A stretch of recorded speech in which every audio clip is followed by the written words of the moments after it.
Hey guys, welcome to foodie. আজকে আমাদের recipe ইলিশ মাছের মাথা দিয়ে কচুর শাক। তো সেই জন্য ফার্স্টে কচুর শাকটা একটু আমরা সেদ্ধ করে নেব, হালকা জাস্ট ভাপিয়ে নেওয়া। তো একটু জল আর নুন দিয়ে আমরা এটাকে বসিয়ে দিলাম। আর এক সাইডে দেখো আমি ইলিশ মাছের মাথাগুলো টুকরো করে কেটে নিয়েছি কাটার ভয়ে, মানে কাটা যে পুরো ছড়িয়ে যায় তার জন্য। তো সেটাকে জাস্ট এবার আমি ভেজে নেব, নুন হলুদ মাখিয়ে নেওয়া আছে আগে থেকেই। তো একদিকে মাছ ভাজা হচ্ছে, অন্যদিকে দেখো কচুটা প্রায় সেদ্ধ হয়ে গেছে। তো বাস সেটা যেটুকু এক্সট্রা জল ছিল সেটা বের করে নিতে হবে। মাছের মাথাটা ফ্রাই হয়ে গেছে, তুলে নিচ্ছি।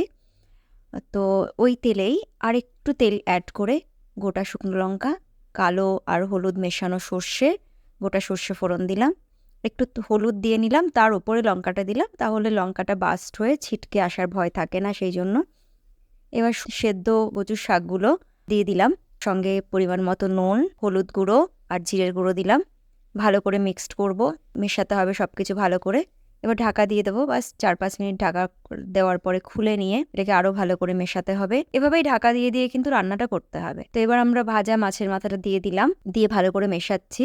এভাবেই কিছুক্ষণ পরপর ঢাকা দিতে হবে, মেশাতে হবে, রান্নাটা এভাবেই হবে। টেস্ট ওয়াইজ আমি একটু চিনি দিয়ে দিলাম, এটা তোমরা চাইলে স্কিপ করতে পারো, যার যেমন টেস্ট। ভালো করে মিশিয়ে আবার চাপা দিলাম, 5-7 মিনিট পরে খুললাম, দেখো এখনও জল জল রয়েছে, কিন্তু কচুর শাকটা বেশ ভালো সেদ্ধ হয়ে গেছে, মিশে গেছে খুব ভালো করে। আর দেখো মাছের মাথাগুলো যেহেতু কেটে দিয়েছিলাম বলে ছড়িয়ে যায়নি। তো আবার ঢাকা একটু দিয়ে দিলাম, ব্যাস এবার 4-5 মিনিট এনাফ।